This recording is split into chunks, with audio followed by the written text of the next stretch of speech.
Hello मेरे प्यारे बच्चों, कैसे हैं आप लोग। हमने हिंदी का भी ये चैप्टर स्टार्ट किया था। कौन सी क्लास का था ये? Class sixth. मैम आप बहुत गंदा लिखते हो। हाँ मुझे पता है। ठीक, तो ये क्या है? क्लास सिक्स्थ का है। ठीक। चैप्टर का नेम क्या था? भारतीय सभ्यता का प्रारंभ। ये हिंदी वाला वर्जन है। इंग्लिश वाले वर्जन वाली वीडियो आपकी आ चुकी है। इसका फर्स्ट पार्ट भी आपके लिए अपलोड कर चुके हैं। इसका सेकंड पार्ट ये है यहाँ पे। ठीक। तो हमने यहाँ पे देख लिया था कि भारतीय सभ्यता के बारे में क्या बताया था, जिसमें हमारी हड़प्पा सभ्यता थी। हमने ये सारे क्वेश्चंस के भी आंसर देख लिए थे कि सभ्यता क्या होती है, कैसे होती है। धातु विज्ञान क्या होता है, इसके बारे में भी पढ़ लिया था। नगरीकरण क्या था, हमारी एक सभ्यता के अंदर क्या-क्या चीज़ें विशेषताएँ होनी चाहिए, ये भी चीज़ें हमने कर ली थी। ठीक? विभिन्न प्रकार के इसमें शिल्प चाहिए थे, व्यापार होना चाहिए, लेखन का कोई रूप होना चाहिए था, जीवन और विश्व के बहुत सारे सांस्कृतिक विचार होने चाहिए थे और कृषि की उत्पादकता होनी चाहिए। तो इस तरह की सारी चीज़ें इसमें हमने पढ़ा दी थी। ठीक है। इसके बाद हमने अपना ही ये नहीं पढ़ा था हमने सभ्यता, हमने ये पढ़ा था कि एक मेसोपोटामिया करके भी सभ्यता चलती है विश्व में, और एक हमारा ये मिस्र करके भी चलती है। मिस्र का आज का नाम भी मिस्र ही है, लेकिन मेसोपोटामिया वाला जो एरिया है वो आज के टाइम पे हमारा इराक है। ठीक है। इराक है और सीरिया है। ठीक है। मैम आप बहुत गंदा लिखते हो, मुझे पता है बच्चों। ठीक है। और उसके बाद हमारी सिंधु घाटी सभ्यता थी, जिसको हम सिंधु सरस्वती सभ्यता क्यों बोलते हैं, हड़प्पा सभ्यता क्यों बोलते हैं, ये मैंने सारी चीजें आपको पता ही थी आपके फर्स्ट पार्ट में।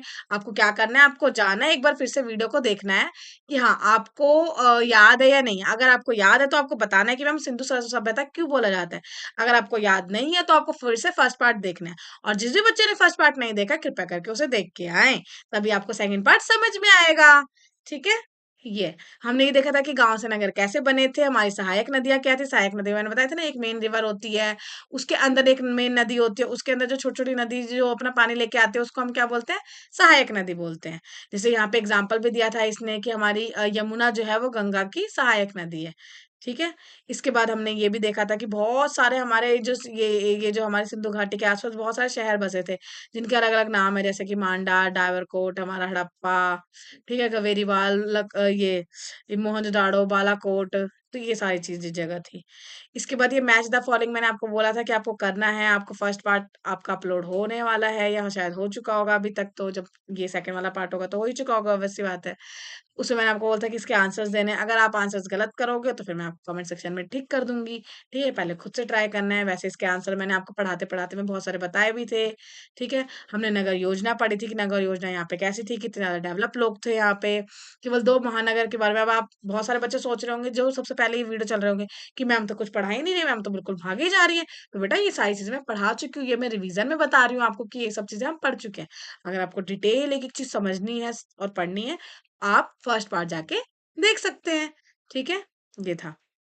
अभिजात वर्ग क्या होता है ये भी हमने पढ़ा था। ठीक है। हमारा ऊपरी मैदान क्या था ये भी हमने पढ़ा था। ये हमने पेंटिंग्स देख ली थी इसमें, मतलब जो है। और हमने ये मोहनजोदड़ो का महान महा स्नानाघर देखा था, जिसे मैंने बताया भी था, माँ से मोहन और महा से महा स्नानाघर करके याद रख लेना। ठीक है।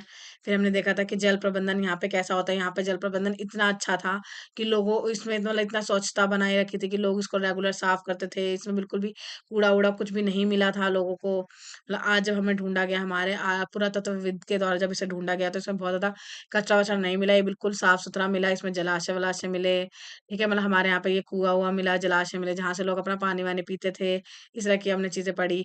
धोलावीरा में भी पत्थर हो, यहाँ तक कि चट्टानों को काट कर भी हमारे 6 विशाल जलाशय बनाए गए थे। इसके बारे में भी हमने पढ़ लिया था। अब हमें कहाँ से पढ़ना है, तो हमें यहाँ से पढ़ना था। आइए विचार करें, क्या विचार करना है कि जलाशय के इस प्रकार के निर्माण के लिए आवश्यक श्रमिक की बड़ी संख्या के बारे में सोचिए। सोचो इतने सारे जो जलाशय बनाए गए हैं वो कितने सारे श्रमिक लगे होंगे। श्रमिक मतलब होता है लोग जो काम करते हैं उसमें, है ना, जो लेबर होती है। आपके विचार में उन कार्यों को सुनियोजित करने के लिए कोई निश्चित निर्देश किसने दिए होंगे? जैसे आपके घरों में जब काम होता है, मम्मी काम करवाती है, पापा काम करवाते हैं, तो उसको हमेशा निर्देश देने पड़ते हैं कि भैया भैया इस काम को ऐसे करना है, टाइल वगैरह जो है इस तरह से लगानी है, ये जो पत्थर है ऐसे लगाने हैं। तो सोचो इतना बड़ा काम उस वहाँ पे हुआ था, वहाँ पर भी तो कोई ना कोई ऐसा रहा होगा जिसने ये ऐसा बताया होगा श्रमिकों को कि ये ऐसी चीज़ें बनानी, सोचो इतने बड़े-बड़े जलाशय बनवाएँ। तो इसका मतलब ज़रूर वहाँ पे कोई ना कोई व्यवस्था तो रही ही होगी। ऐसा हमारे यहाँ पे अभी अनुमान लगाया जाता है, क्योंकि हमें जो उसके जो लिखित वो है ना मतलब जो बातें हैं वो अभी तक हम पढ़ नहीं पाए हैं। जैसे इन्होंने जो हड़प्पा जो लोग थे ना बेटा, उन्होंने ना अपना अपने ना ऐसे कुछ ऐसे कुछ अपने रिटर्न कोड में लिख के गए हैं। हमें तो ये हम अब देखो, अब हमें तो ये लैंग्वेज ही नहीं आती, तो हम कैसे पढ़ पाएँगे? तो अभी तक हमारे जो बहुत सारे पुरातत्वविद हैं, वो इस लैंग्वेज को, इस भाषा को पढ़ ही नहीं पाए हैं। इसीलिए अभी तक हमें बहुत सारी चीज़ें जो है हड़प्पा के बारे में हम सिर्फ़ अनुमान लगा रहे हैं कि ऐसा रहा होगा, वैसा रहा होगा। लेकिन बहुत सारी चीज़ें हमें पता ही नहीं है। ठीक है? जैसे कि यहाँ पे मैंने बता दिया आपको कि जो जलाशय है वो इस प्रकार के निर्माण किए गए थे कि उसमें बहुत सारे श्रमिक लगे हुए थे। आपके विचार से अगर देखा जाए तो किसी न किसी ने इसको सुनियोजित तो किया ही होगा। आपके विचार से उन्हीं मज़दूरों का भुगतान कैसे किया होगा? सोचो उस टाइम पे तो पैसे भी नहीं होते, तो भुगतान कैसे हुआ होगा? पैसे कैसे दिए होंगे? तो सारे लोगों ने काम किया, उनको पैसे क्या मिले होंगे? ज़रूर उन्हें अनाज के बदले अनाज मिल गया होगा, या हो सकता है उन्होंने उनको कोई सील मिली हो, या कुछ भी अलग तरीके का पैसा मिला हो। कौड़ी-वौड़ी जो होती है, हो सकता है उस टाइम पे उन्होंने वो आदान-प्रदान अपना विनिमय के लिए यूज़ किया हो। तो बहुत सारी चीज़ें हो सकती है। जब तक हम उस लैंग्वेज को पढ़ नहीं लेंगे, भाषा को पढ़ नहीं लेंगे, हमें बहुत सारी चीज़ें पता ही नहीं चलेगी। हम सिर्फ़ अनुमान लगा-लगा के सोचेंगे, ठीक है? तो यही है। तो आज के देश में तो हमारे आज के टाइम पे तो मुद्रा चलती है, लेकिन उस टाइम पे तो कोई मुद्रा थी ही नहीं। चूँकि समय-समय पर जलाशयों की सफाई भी करना आवश्यक था, तो सोचो कौन उसकी सफाई करवाता होगा? कौन किसने कितना इतना मैनेजमेंट कर रखा होगा? किसने इसका रख-रखाव कर रहा होगा? क्या कोई स्थानीय प्राधिकारी थे, या किसने किया था? या कोई नगर प्रशासन थे, या क्या थे? तो ये सब चीज़ें हमें पता नहीं है। हम लोग क्या कर रहे हैं, सिर्फ़ अनुमान लगा रहे हैं। ठीक है? अब है हड़प्पा वासियों का आहार। आहार मतलब होता है बेटा क्या खाते थे वो, क्या खाते थे? ठीक? तो क्या खाते थे वो? हड़प्पा वासी ने अपने अनेक बस्तियाँ बड़ी और छोटी नदियों के किनारे बसाई थी। जो हड़प्पा वासी थे वो क्या कहाँ रहते थे? वो बहुत सारी बड़ी बस्तियों के मतलब छोटी-छोटी नदियों के किनारे रहते थे, जहाँ पे उन्होंने बड़ी-बड़ी बस्तियाँ बिछाई बड़ बनाई थी, या वो छोटी-छोटी बस्तियाँ बनाई थी। यह सिर्फ़ जल स्रोतों तक आसानी से पहुँचने के लिए नहीं, बल्कि कृषि की दृष्टि से भी एक अन्य औचित्यपूर्ण विकल्प रहा होगा। देखो, अब कभी भी ये नदियों के हमेशा पास ही अपना घर बनाते थे। तो नदियों के पास ही अपना घर बनाते थे और वहीं रहते थे। तो नदियों से पानी नहीं लाना होता था बेटा। अगर मान लो यहाँ पे इनको रहना है और यहाँ पे इन्होंने कोई कृषि करी है यहाँ पे, तो कृषि के लिए जो पानी चाहिए होगा वो भी तो वो यहीं से ले लेंगे। अगर सोचो वो कहीं दूर रह रहे होते, इधर रह रहे होते, तो यहाँ से यहाँ तक पानी कौन ढो के लेके आता? तो ये वाली भी तो चीज़ थी, इसलिए हमेशा जो नदियों के हमेशा शहरों के नदियों के पास ही अपने शहर या नगर बसाते थे। तो यहाँ पे यही बोला है, क्योंकि नदियाँ अपने आस-पास की भूमि को उपजाऊ बनाते हैं, और ये वाली भी चीज़ थी कि नदियाँ जहाँ से बहती है ना उसके आस-पास का जो ये जो एरिया होता है ना वो हमेशा ज़्यादा उपजाऊ होता है, अगर हम कंपेयर करें इधर वाले से, ठीक है?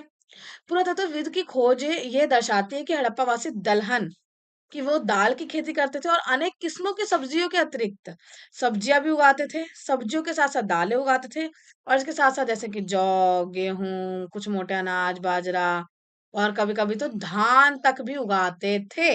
जैसे अनाज की खेती करते थे। ठीक। यूरेशिया में कपास उगाने में वह सर्वप्रथम थे। अगर पूरे हम एशिया में देखें या यूरोप में देखें, तो यहाँ पे सबसे पहले अगर हम बोले कि कपास की खेती कहाँ हुई थी, अब आप सोचोगे मैम ये कपास क्या होता है? कपास मतलब होते हैं बेटा आपकी रुई, कॉटन। ठीक। उसको हिंदी में, शुद्ध हिंदी में क्या बोलते हैं? कपास बोलते हैं। तो वहां उस कपास के लिए हम क्या थे? सर्वप्रथम थे। ठीक है। तो हड़प्पा में सबसे पहले ही कपास की खेती की गई थी, जिसका उपयोग वे कपड़ा बुनने में किया करते थे। अब सोचो कपास की खेती हो गई तो फिर उसका कपड़ा, क्योंकि पहले तो लोग ज्यादा कुछ पहनते भी नहीं थे, सिर्फ पत्ते वत्ते ये सब पहनते थे। लेकिन इस टाइम पे जरूर कपास की खेती मतलब कर ली गई, तो सब लोगों ने धागे बनाए होंगे, फिर उससे कपड़े बनाए होंगे, फिर लोग कपड़े पहनते भी होंगे इस समय के। ठीक। और इसके साथ साथ भी कई उपकरण भी बनाए थे, जिनमें से कुछ का उपयोग आधुनिक समय के किसान भी द्वारा भी किया जाता है। उपकरण कैसे थे? जैसे कि इस तरह का हल बनाया गया था।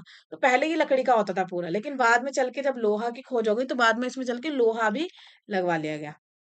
अब देखो दलहन में इसने बता रखा है कि फसलों की वो श्रेणी होती है जिसमें सेम, मटर, दाने और दालें जैसी चीजें सम्मिलित हैं। ठीक। हाँ, और ये वाली भी चीज याद रखना, ये जो हल मिला है वो आपको कहाँ से मिला है? हरियाणा के बनावली से मिला है। हरियाणा, हरियाणा, हरियाणा, हरियाली, हरियाली में यूज करते होंगे तो बनावली, हरियाणा के बनावली से, हरियाणा के बनावली से, हरियाणा के बनावली से। ऐसे करके 3-4 बार याद करो तो आपको याद हो जाएगा ये, क्योंकि आपको ये लोकेशन भी याद रखनी है। ठीक है। हाँ। उसके बाद है यह गहन कृषि गतिविधि सैकड़ों छोटे ग्रामीण स्थलों और गांवों द्वारा संचित की जाती थी। ये जो जो यहाँ पे जो कृषि वृषि होती थी, ये बहुत सारे छोटे ग्रामीण क्षेत्र वाले जो थे, गांव द्वारा संचालित की जाती थी। अभी की तरह भी तब भी ग्रामीण क्षेत्रों में पर्याप्त कृषि उपज प्रतिदिन उपलब्ध होने पर ही नगर जीवित रह सकते थे। कि हाँ, इसमें क्या है कि उस टाइम पे मतलब उस समय पे क्या होता था, हमारे कृषि वृषि बहुत अच्छे से किया जाता था। ठीक है? और अब यहाँ पे ये क्या बात कर रहे हैं, देखो बेटा, अगर कभी आप शहरों में रहते हो, है ना? शहरों में रहते हो और अगर शहरों में अगर आपकी खेती नहीं होती है, अगर खेती नहीं होती है, तो कोई ना कोई गाँव रहा होगा जहाँ से आपको रेगुलर जो खेती है वो आती रहती होगी। तभी आप खेती नहीं कर रहे हो और आपको फिर भी आपको सारी चीज़ें मिल रही हैं, तभी आप डेवलप हो। अदरवाइज़ अगर गाँव से अगर ये जो खेती आ रही है, अगर ये आना बंद हो जाए, तो शहरों को भी अपने सारे काम बंद करके पहले खेती करनी पड़ेगी ताकि वो उन लोगों को खाने के लिए भी कुछ चीज़ें मिल जाए। तो वही वो बोल रहे हैं। हड़प्पा वासियों ने अब देखो क्या-क्या, एक तो ये खेती मैंने बता दिया कि हाँ, ग्रामीण क्षेत्रों से खेती आ जाती थी। इसके अलावा क्या खाते थे, वो मांस का सेवन करते थे। अनेक पशुओं को पाला ही इसलिए जाता था, यहाँ तक कि मछलियों को भी वो नदियों में और समुद्रों के ऊपर जो रहते थे, उन पे निर्भर रहते थे खाने के लिए। एक तो वो खेती जो करते थे, वो खाते थे। इसके अलावा वो मांस, मच्छी और ये जो हमारे पशु-वशु का जो पालन होता था, वो भी खाने के लिए ही किया जाता था। खुदाई में बड़ी संख्या में क्या मिला है, पशुओं की हड्डियाँ मिली हैं और वो हड्डियाँ यही दर्शाती है कि ज़रूर उनको खा के फेंक दिया गया है, ठीक है? और मत्स्य के जीवाश्म भी मिले हैं, इससे यही पता चलता है कि वो लोग ये सब चीज़ें भी खाते रहे होंगे।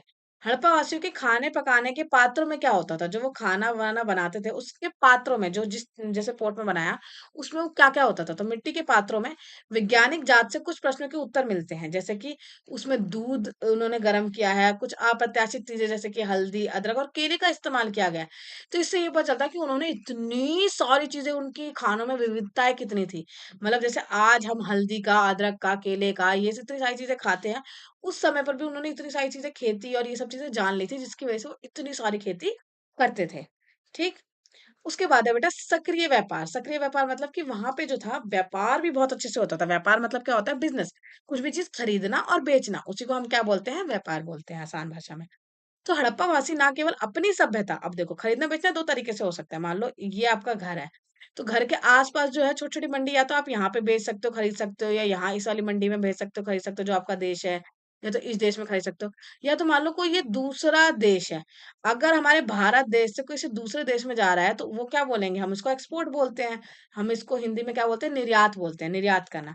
कोई सामान बाहर अगर भेजते हो तो निर्यात, और अगर बाहर से अंदर लेके आते हो, उसको क्या बोलते हैं? आयात। तो निर्यात और आयात तक भी करते थे ये लोग। बहुत दूर-दूर तक के नगरों में ये अपने सामान भेजते थे।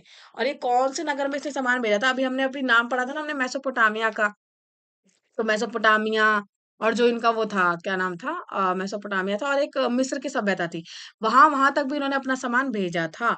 ये भी हमें बहुत सारी चीज़ों से पता चलता है। तो हड़प्पावासी ना केवल अपनी सभ्यता, आस-पास के और दूर सभ्यताओं में भी इन्होंने अपना सामान भेजा था। और आपको एक और ख़ास तौर पे एक मतलब चीज़ बताती हूँ आपको, देखो। अब देखो, मैंने आपको बताया था कि हमारे यहाँ पे हमने इसका नाम सिंधु घाटी सभ्यता क्यों रखा था, क्योंकि ये सिंधु घाटी के पास, नदी के पास बहुत सारे शहर बसे थे इसलिए, और उस समय पे नदियों के नाम से सभ्यता का नाम पड़ जाता था। मैंने आपको बताया था कि हड़प्पा नाम इसका क्यों रखा गया था, ये तो मैंने पिछले वीडियो में बताया था। आपको पता है तो आप कमेंट सेक्शन में बताओ कि हाँ मैम, इसीलिए बताया था, मतलब हड़प्पा वाला, क्योंकि हड़प्पा ही पहली जगह थी जहाँ पे इसकी खोज की गई थी। तो फिर इसीलिए हम इसको हड़प्पा सभ्यता बोलते थे। अब देखो बेटा, अब हमने जो हड़प्पा नाम रखा वो तो हमने रखा ना। मान लो अब हमें तो नहीं पता कि ये लोग अपने आप को क्या बोलते थे, वो तो हमने रखा है जब हमने इन्हें ढूंढा। और हमने कब इनको ढूंढा? हमने ढूंढा इनको 1900 1924 में ढूँढा। अरे! अ, हुँ, हमने तो 1924 में ढूँढा, तो हमने तो इसका नाम 1924 में दिया। तो सोचो इन्होंने, लेकिन ये अपने आप को ये लोग क्या बोलते थे, ये तो हमें पता ही नहीं है। ये अब आप बोल रहे हो मैम आप क्या कहना चाहते हो, हम समझ नहीं पा रहे। देखो, अब मैं आपको एक एग्ज़ाम्पल देती हूँ। मान लो कोई बच्चा है, आप ही जैसे कोई क्यूट सा बच्चा है ना? मान लो आपको अभी तो अपना नाम पता है, गोलू, मोलू, चिंटू, मिंटू, है ना? मान लो अगर कोई गोलू करके कोई बच्चा है ना? वो गोलू खो जाता है, खो के और वो याददाश्त भी खो देता है अपनी। और मान लो वो गोलू किसी और को मिल गया, है ना? उनको लगा कि अरे ये गोलू जो बच्चा है, मतलब उनको तो वो नया बच्चा मिला, उसका नाम उन्होंने मोंटी रख दिया कोई, है ना? तो वो उसको मोंटी बुला रहे हैं कि हाँ बेटा मोंटी इधर आओ, उधर आओ। अब लेकिन उस बच्चे को तो पता ही नहीं कि उसका नाम तो गोलू रहा है। और जो उनके पेरेंट्स है जिनका वो बच्चा खोया होगा उनको एक्चुअली में पता है कि उसका नाम गोलू है। लेकिन उनको जिनको ये मिला है उनको तो पता ही नहीं कि इसका नाम क्या है, गोलू है। वो तो उसको मोंटी मोंटी बुला रहे हैं। ठीक वैसे ही हमारी हड़प्पा सभ्यता है बेटा। हमारी हड़प्पा सभ्यता हमने जो अभी से ढूंढा, तो हमने तो इसका नाम, इसका कोई नाम ही नहीं था, तो हमने बोला चलो हड़प्पा बोल देते हैं, क्योंकि सबसे पहले हमने हड़प्पा ढूंढा इसलिए हमने इसका नाम हड़प्पा रख दिया। और क्योंकि ये सिंधु घाटी के आसपास था तो इसलिए हमने इसको सिंधु घाटी सभ्यता भी बोल दिया। लेकिन हमारा नाम एक्चुअल में जब ये थे, जब ये लोग रह रहे थे, इन्होंने अपना नाम क्या रखा था या उस समय पे क्या नाम रहा होगा, ये नाम हमें कहाँ से पता चला है? ये हमें पता चला है किसी और की किताब से। और वो किसकी किताब से पता चला है? वो हमें पता चला है ये आपकी मेसोपोटामिया वाली किताब से। मेसोपोटामिया, देखो मेसोपोटामिया जो शहर है वहां पे जो सभ्यता चल रही थी, उन्होंने भी अपनी बहुत सारी चीजें लिखी, हमने भी अपनी बहुत सारी चीजें लिखी। लेकिन हमने जो लिख के गए, मतलब जो हमारे यहाँ के हड़प्पा वाले जो लोग लिख के गए, वो तो अभी तक पढ़ी ही नहीं गई, पता नहीं कौन सी भाषा लिख दी है। लेकिन जो वहां पे जो मेसोपोटामिया वाली जो भाषा थी, वो तो लोगों ने, हमारा जो पुरातत्वविद है उन्होंने पढ़ ली। वो पढ़ ली तो उनकी बुक में हमें मिला है कि हमारे यहाँ की हड़प्पा जो एरिया था उसको क्या बोला जाता था? उसको बोला जाता था मेलूहा। क्या बोला जाता था? मेलूहा। ये आपकी बुक में नहीं है, लेकिन ये मैंने आपको बता दिया ताकि आपको एक इंटरेस्टिंग सी बात पता चले ना, कि अच्छा, हड़प्पा सभ्यता को हम तो हड़प्पा बोल रहे थे, लेकिन वो लोग क्या बोल रहे थे? मतलब हमारे हड़प्पा सभ्यता का उन्होंने खुद अपना नाम, उसका नाम क्या रखा था? वो रखा था मेलूहा। ठीक है? तो ये चीज है। अब ये देखो, हड़प्पा वासी ना केवल अपनी सभ्यता में बल्कि भारत के भीतर और बाहर की अन्य सभ्यताओं के संस्कृति के साथ भी सक्रिय रूप से व्यापार कर रहे थे, है ना? मैंने बताया ना कि आपको हमारे यहाँ से मेसोपोटामिया, हमारे यहाँ से मिस्र में आयात और निर्यात दोनों ही होता था। अब देखो, आयात निर्यात होता था, ये तो चलो ठीक है मैम, आपने बता दिया आयात निर्यात होता था। लेकिन किस चीज का आयात निर्यात होता था? हम क्या लेके आते थे, हम क्या भेजते थे अपने यहाँ से? तो हम अपने यहाँ से क्या कर भेजते थे? हमें अपने यहाँ से अपने आभूषण, अपने यहाँ से लकड़ी, अपने यहाँ से जो दैनिक उपयोग में आने वाली, जो रोज के उपयोग में आने वाली जो चीजें होती थी, जैसे कि सोना, और यहाँ तक कि कपास, क्योंकि मैंने अभी बताया था ना कि कपास सबसे पहले हमने बनाया, तो इसलिए हमने उनके यहाँ पे कपास ही भेजा ताकि वो लोग भी कपड़े पहन सके, है ना? तो हम ऐसे बोल सकते हैं कि हम ही ने देश को, हम ही ने पूरी दुनिया को क्या दिया है? कपड़ा दिया है, क्योंकि कब सबसे पहले कपास हमारे यहाँ पे उगा है। ठीक है? और कुछ खाद्य वस्तुएं भी हम क्या करते थे? निर्यात करते थे। निर्यात मतलब एक देश से जब दूसरे देश में बेचा जाता है कोई सामान, उसको हम क्या कहते हैं? उसको हम बोलते हैं निर्यात। ऐसे लिखते हैं मेरे बच्चा। ठीक? उसके बाद है उनके सर्वाधिक प्रिय आभूषण कार्नियल के मोती। अब देखो, हम आयात क्या करते थे? आयात में हम करते थे उनके यहाँ के जो मोती होते थे, उनके यहाँ के कार्नियल के जो मोती होते थे, जो अधिकतर नहीं सॉरी, ये तो हम अपने यहाँ से करते थे, एक मिनट। जो कार्नियल के मोती होते थे ये हमारे गुजरात में पाए जाने वाले थे, जो कि बहुत ज्यादा मूल्यवान पत्थर होते थे। ये सब चीजें हड़प्पा के जो कारीगर थे उनमें छेद करने की तकनीक विकसित करी थी ताकि धागे में डालकर उसको सजाया जा सके। तो इस तरह की चीजें भी हम बेचते थे। तो आभूषण बेचते थे, लकड़ी बेचते थे, दैनिक चीजें बेचते थे, सोना बेचते थे, कपास बेचते थे, कार्नियल के मोती बेचते थे। ठीक है? उन्होंने शंखों से बहुत सुंदर चूड़ियां भी बनाई थी।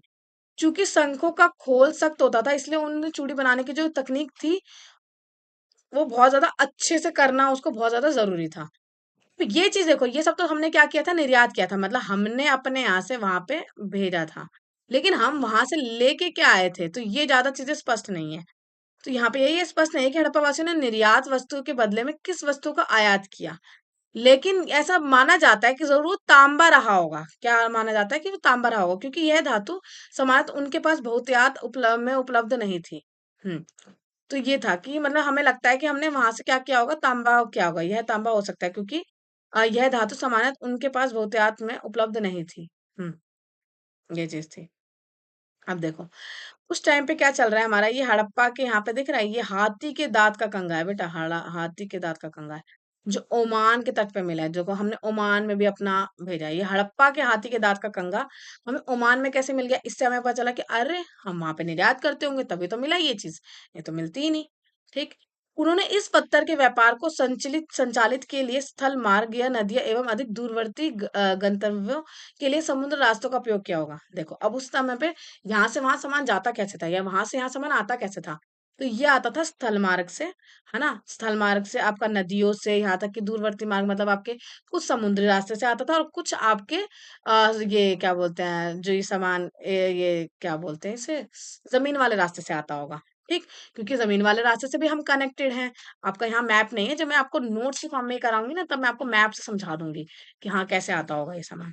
तो यह भारत की प्रथम गहन समुद्री गतिविधि थी। इससे पता चलता है कि भारत में हमारी ये जो समुद्री गतिविधि है, वो तब से ही चली आ रही है। हुँ, हुँ। वास्तव में गुजरात और सिंध के तटवर्ती क्षेत्रों में कई हड़प्पाई बस्तियाँ स्थित थी। गुजरात में स्थित एक लघु बस्ती अगर देखा जाए, गुजरात में एक छोटी-सी बस्ती थी जिसको हम क्या बोलते थे? लोथल बोलते थे। वहाँ पे हमें क्या मिला है? 217 मीटर लंबाई और 36 मीटर चौड़ाई का एक विशाल बेसिन मिला है। इसकी लंबाई एक फुटबॉल के मैदान के जैसा है। इस बेसिन में हमारी बंदरगाह जैसी संरचना हुई है। इसका मतलब ये है कि यहाँ पे ज़रूर कोई ना कोई आके अपनी शिप जो होता होगा ना, वो यहीं रखते होंगे ये लोग।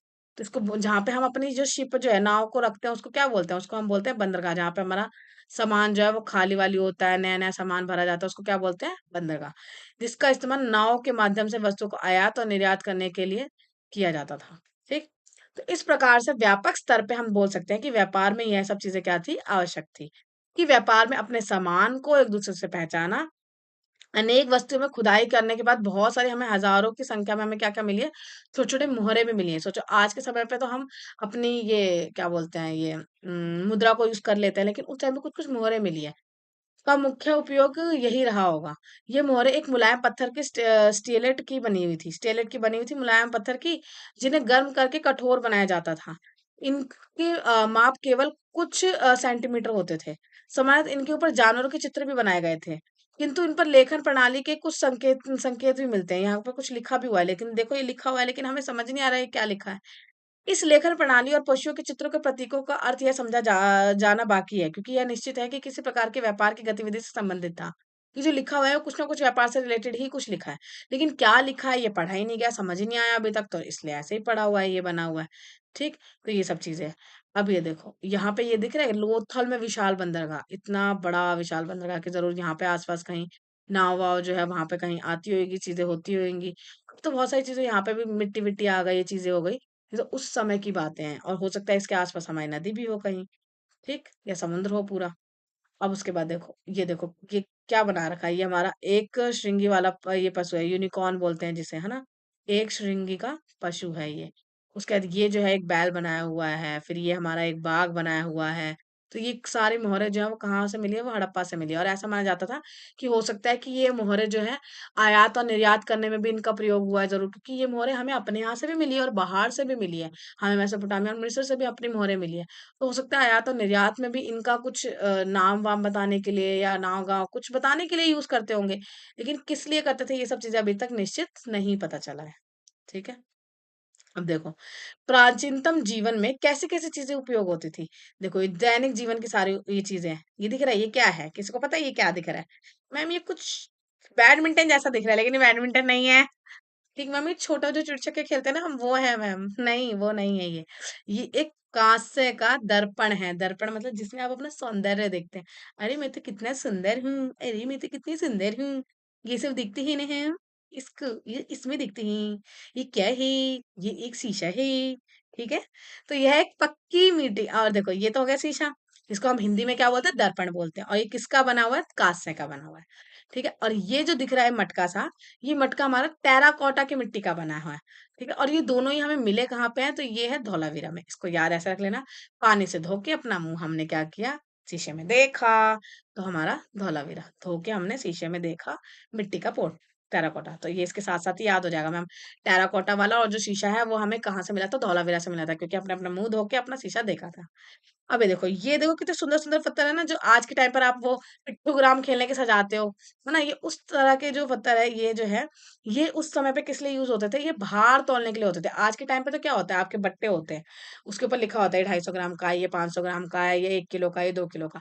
लेकिन उस टाइम पर ये इस तरह के पत्थरों को शार्प करके वो यूज़ करते होंगे। इसी तरीके का पत्थर का वज़न का हर इस लोग इस्तेमाल करते थे। सोचो इतने ज़्यादा वो डेवलप थे, उनको पता था कि तौलने बेचने के लिए हमें इस तरह की चीज़ें इस्तेमाल करनी चाहिए। तो भार तौलने के लिए कुछ पत्थर, एक काँसे की छैनी, ये काँसे की छैनी भी मिली है, और दोनों ये भी कहाँ से मिली है? ये भी हमें धौलावीरा से मिली है। इसके अलावा भी हमें बहुत सारी चीज़ें मिली है धौलावीरा से। इसके अलावा हमें क्या मिला है धौलावीरा से? ये मिला है हमें ये गेम, जो आज की डेट में तो हम क्या खेलते हैं? चेस खेलते हैं, चीज़ें खेलते हैं। इस तरह के उस टाइम पे कोई बोर्ड गेम है ये। हमें नहीं पता कैसे खेलेंगे इसे, क्या है क्या नहीं, लेकिन ये पता है कि हाँ ऐसा कुछ बोर्ड गेम भी मिला है। जिसे और भी बहुत सारे गेम मिले हैं, जैसे कि 25 सेंटीमीटर की लंबाई का एक पत्थर का उकेरा हुआ खेल बोर्ड मिला है, जो कि हमें धौलावीरा से प्राप्त है। लगभग 4 सेंटीमीटर लंबी मिट्टी की सीटी कनपुरा और राजस्थान से प्राप्त हुई है ये। ठीक। हड़प्पा वासियों ने वयस्कों और बच्चों दोनों के मनोरंजन के लिए या खेल के लिए तैयार किए थे। तो इससे पता चलता है कि हाँ, उस समय पे खेल-वेल जो चीज़ें होती थी वो बहुत ज़्यादा होती थी। बड़े लोगों ने भी खेलने के लिए और बच्चों के खेलने के लिए भी इस तरह की चीज़ें बनाई गई थी। जैसे आज के टाइम पे आपका लूडो है, आजकल के टाइम के तो बच्चे क्या होते हैं, फ़ोनों पे ही खेलते रहते हैं वीडियो गेम्स, है ना? फ्री फायर खिलवा लो बच्चों को, छोटे-छोटे बच्चों को फ्री फायर खेलना है, छोटे-छोटे बच्चों को हमारा पबजी खेलना है ना? सारी आँखें खराब करनी है। और उस समय के देख रहे हो कैसे कैसे कितने अच्छे-अच्छे बच्चे होते थे, ऐसे-ऐसे गेम खेलते थे। आजकल के बच्चों को तो बाहर थोड़ा खेलना चाहिए, कूदना चाहिए, है ना? कभी-कभी लूडो भी खेलना चाहिए। फ़ोन जैसी चीज़ों से बहुत ज़्यादा इतना अटैच नहीं होना चाहिए, ठीक है? नहीं तो अभी से क्या हो जाएँगी, आपकी आँखें खराब हो जाएँगी, है ना? इसलिए। हुँ। अब देखो, ये क्या है, ये भी अभी तक है ना पता नहीं चला कि ये क्या है, लेकिन अब हम जो इन्होंने माना है, वो क्या माना है, इनके जो इन्होंने कपड़े पहने हैं, इतने सुंदर से इनके चेहरे लग रहे हैं और एकदम एकदम वेल मेंटेन्ड लग रहे हैं ना ये, सुंदर से, तो इसलिए इनको पुरोहित राजा माना गया है। क्या माना गया है? पुरोहित राजा, मतलब कोई पंडित जी माना गया है। ये दिख रहा है, ये क्या है? ये स्वास्तिक साइन दिख रहा है ना? तो ये स्वास्तिक की प्रतिमा बनाई गई है, स्वास्तिक दर्शाती हुई मोहर है। ये दिख रही है, ये हमारे ऐसे इसको ना पशुपतिनाथ भी बोला जाता है, जो हमारा ऐसा माना जाता है कि शिव जी हैं ये कोई, और इनके आस-पास जो है बहुत सारे जानवर मिले हैं और ये ब कुछ लिखा भी हुआ है इसके ऊपर जो हमें नहीं पता। तो यहाँ पे क्या है, शक्ति, और इसको वैसे ये बड़ी किताबों में लिखा है ये पशुपतिनाथ है, लेकिन छोटी किताबों में तो क्या लिखा है, शक्तिशाली पशु से घिरे स्थान पर ऊँचे त्रिमुखी देवता है ये, कोई है ना? त्रिमुखी देवता, जिनका 1 मुँह है, फिर ये 2 मुँह है, फिर ये 3 मुँह है। 3 मुँह वाले ये देवता हैं, ठीक है? ये तो शायद इनके सिंग है, इधर होंगे इनके 1 मुँह, 2 मुँह और ये 3 मुँह, है ना? ऐसा कुछ करके। तो त्रिमुखी देवता हैं ये। इसके अलावा पे ये एक लड़की से मिली है। ये जो मिला है हमें, कहाँ से मिला है ये? ये मिला है हमें मोहनजोदड़ो से, जिसको हम क्या बोलते हैं? एक नर्तकी बोलते हैं। नर्तकी मतलब जो डांस करने वाली। इंग्लिश में इसे बोलते हैं द डांसिंग गर्ल, ठीक? इसके अलावा ये मिला है, ये नमस्ते, नमस्ते पोस्चर में मिला है ना? इसके अलावा एक हमें ये मिला है। ये जो ये गमला या जो मटका जैसा जो ये मिला है छोटा-सा, पात्र बोलते हैं हम इसे। इसके ऊपर है ना ऐसी ये ऐसे पेंटिंग कर रखी है, जिससे हमें ऐसा पता चलता है कि जैसे वो कौवे वाली कहानी है। बचपन में किस-किस ने पढ़ी है वो कौवे वाली कहानी? हमारे समय पे तो बहुत फ़ेमस थी। आप लोग का नया ज़माना, नई-नई कहानियाँ, तो हो सकता है ये कहानी ना सुनी हो, चलो सुना देती हूँ मैं। इसमें क्या था, एक कौवा था, मटका था और उसको बहुत प्यास लगी थी, लेकिन कौ वो जो मटका था उसमें बहुत थोड़ा-सा ही पानी था, तो उसमें उसने पत्थर डाल-डाल के उस पानी को ऊपर लेके आया और फिर उसे पिया। ये वाली कहानी है। ऐसी कहानी, ऐसा माना जाता है कि तब से चली आ रही है कि हाँ, चतुर तरीके से उसने पानी निकाला था। और ये कहाँ से मिला था? ये लोथल से मिला था। ठीक है? कहाँ से मिला था? लोथल से। बस, आज के लिए इतना ही था ये चैप्टर आपका। नहीं, 1 मिनट थोड़ा-सा ये बचा। ये रहा। उम, हुँ। यहाँ पे ये बताया, नर्तकी जो थी उन्होंने उसके हाथ में जो थी ये देख रहे हो? ये चूड़ियाँ सी। इससे पता चल रहा है कि वो क्या पहनती थी? चूड़ियाँ भी पहन, अरे! कहाँ मार्क होता है ये चूड़ियाँ। ये चूड़ियाँ जो आज के टाइम पे बहुत लोग पहनते हैं ना, तो ये सारी चूड़ियाँ दिख रही है, ये इनके ये गले में भी कुछ दिख रहा है ना? तो ये सब चीज़ें हैं। तो यहाँ पे ये बता रहे हैं कि देखो, नर्तकी की लघु प्रतिमा पर विचार कीजिए। इस लघु प्रतिमा में भाव-भंगिमा से आप क्या समझते हैं? पूरी बाँह से ढकने वाली उन चूड़ियों से ध्यान दीजिए, जो गुजरात और राजस्थान क्षेत्र में अभी भी महिलाएँ पहनती हैं। सोचो, आज ही पहनती है, उस समय से चला आ रहा है। तो कहाँ पर इस तरह की चूड़ियों पे पहना जाता है, हमें निष्कर्ष निकालना चाहिए। ठीक? अंत अगर देखा जाएगा अथवा नई शुरुआत। 1900 के टाइम पे अगर देखा जाए तो आस-पास जो थे सिंधु सरस्वती जो सभ्यता चल रही थी, कि सभी उपलब्धियों के बावजूद उसका ह्रास हो गया है। इसके नगर में एक के बाद एक खाली होते हुए, यदि कोई निवासी वहां रहे भी, उन्होंने परिवर्तित वातावरण में ग्रामीण जीवन शैली को अपनाया। हाँ, मतलब ऐसा माना गया था कि पहले जो थे वो शहर वाले ये इलाके में रह रहे थे, हड़प्पा सभ्यता जो थी। बाद में चल के ये जो था पूरा जो सभ्यता थी वो हमारे ग्रामीण सभ्यता में बदल गया। ठीक? शहरों से बहुत सारी चीज़ें पुरानी हो गई, तो अभी फिर से ग्रामीण में बदल गया, तो ऐसा माना जाता है। ऐसा प्रतीत होता है कि पूर्ववर्ती सरकार और प्रशासन अब विद्वान नहीं रहा, कि ज़रूर इसमें कुछ ना कुछ कमियाँ आ गई होंगी, जैसे पहले डेवलप रहा होगा वैसा नहीं रहा होगा। धीरे-धीरे हड़प्पा वासी जो थे हज़ारों नहीं तो सैकड़ों की संख्या में छोटी-छोटी बस्तियों के रूप में ये बिखर गए थे, है ना? कि ज़रूर ये पहले से इतना डेवलप रहा होगा, फिर बाद में छोटी-छोटी बस्तियों में टूट गया होगा। आइए विचार करें कि हमारे जो हड़प्पा वासी जो ग्रामीण बस्तियों में लौट गए, क्योंकि किसी नगरीय शैली की तुलना में ग्रामीण की जो जीवन शैली होती है उसमें भोजन और जल तक सहज पहुंच प्रदान करती है। तब से लेकर अब तक नगर भोजन और कभी कभी तो जल आपूर्ति के लिए गांव पर निर्भर रहते थे। ठीक। अब देखो, इस सभ्यता का पतन, पतन मतलब क्या होता है बेटा? ये जो सभ्यता चल रही थी हमारी हड़प्पा सभ्यता, ये खत्म कैसे हुई? आखिर हड़प्पा सभ्यता हम क्यों बोल रहे हैं कि ग्रामीण में बदल गई, या फिर से हड़प्पा सभ्यता आज तक क्यों नहीं है? आज तक क्यों इनके ढंग से हमें सबूत नहीं दिख रहे हैं, या ढंग से क्लियर क्यों नहीं है? तो देखो, इसका ना अभी तक कोई अच्छे से आंसर नहीं दिया है, लेकिन उसके बावजूद भी हमारे जो पुरातत्वविद है उन्होंने अपना सारा दिमाग खर्च करके बहुत सारी चीजें, अपना दिमाग लगाकर इन्होंने दो चार कारण बताए हैं कि हाँ जरूर ये कारण रहा होगा। तो देखो, पुरातत्ववेताओं ने इन अनेक कारण बताए हैं। बहुत समय पहले यह सोचा गया था कि युद्ध, या तो युद्ध हुआ होगा या आक्रमण हुआ होगा, जिसकी वजह से नगर जो थे वो विध्वंस हो गए। पहला कारण तो ऐसा लगा, लेकिन युद्ध और आक्रमण की कोई निशानी तो मिली ही नहीं। देखो, पहले सोचा कि युद्ध वगैरह हुआ होगा, लेकिन हमने बोला कि अरे निशानी भी तो मिलनी चाहिए, युद्ध की तो निशानी नहीं है। जहां तक प्रमाणों की बात है तो हड़प्पा वासियों ने वास्तव में कभी भी सेना, और ये भी देखा गया कि इन्होंने कभी सेना और युद्ध के हथियार तो खुद ही नहीं रखे। जब खुद ही उन्होंने हथियार और सेना की जो चीजें थी वही नहीं रखी, तो आखिर कैसे हम बोल सकते हैं कि इन्होंने युद्ध लड़ा है? तो अपेक्षाकृत एक शांतिपूर्ण सभ्यता ये प्रतीत होती है कि यहाँ तो कोई युद्ध वगैरह हुआ ही नहीं है। तो वर्तमान में आज 2 कारण दिए जाते हैं, जिसके ऊपर बहुत सारे लोग सहमत हैं। एक पहला कारण तो ये है कि विश्व को अत्यधिक प्रभावित करने वाली जलवायु संबंधी परिवर्तन हुए होंगे, वर्षों में कमी और शुष्कता की स्थिति। कि हमारा ज़रूर वातावरण बदल गया होगा, जो हम आजकल बोलते हैं ना, क्लाइमेट चेंज हो रहा है मैम, क्लाइमेट चेंज हो रहा है मैम, क्लाइमेट चेंज हो रहा है ना? मैम, बच्चे बोलेंगे मैम ये क्या था? ये तो मेरे मन में आया था, मैंने कर दिया। ठीक? तो क्लाइमेट चेंज हुआ। तो इसने कृषि कार्य को अधिक कठिन बनाया होगा। ठीक है? तो जिसकी वजह से अब हमारा जो वातावरण बदल रहा है उसकी वजह से कृषि नहीं कर पा रहे हैं, क्योंकि बारिश नहीं आती, चीज़ें नहीं होती, हमारे फसलों को पानी नहीं मिलेगा तो कृषि खत्म हो जाएगी, कृषि खत्म हो जाएगी तो खाना खत्म तो इंसान भी खत्म हो जाएगा। तो इसने अधिक कठिन बनाया होगा, और नगरों की ओर खाद्य आपूर्ति की कमी आई होगी। और दूसरा कारण क्या बताया जाता है कि सरस्वती नदी का जो मध्य बेसिन है वो क्या हो गया होगा? सूख गया होगा। या तो बोला जाता है कि खाना खत्म हो गया, या तो बोला जाता है पानी खत्म हो गया। खाना कैसे खत्म हुआ? जलवायु के थ्रू खत्म हो गया, क्योंकि जलवायु अगर खत्म हो गई और ढंग से काम नहीं करी जलवायु, तो आपका कृषि नहीं कर पाओगे, कृषि नहीं कर पाओगे तो खाना नहीं उगा पाओगे।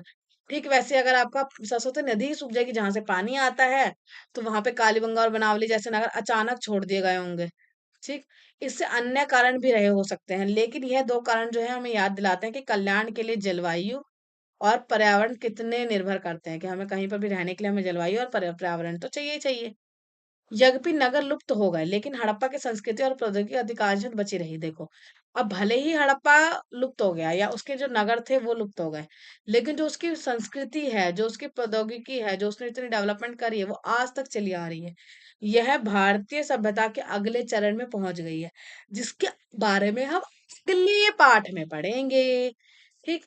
आगे बढ़ेंगे। अब आगे बढ़ने से पहले इसने बताया कि सिंधु हड़प्पा और सिंधु घाटी सरस्वती, सॉरी, सिंधु सरस्वती सभ्यता इन्हें हम बोलते थे।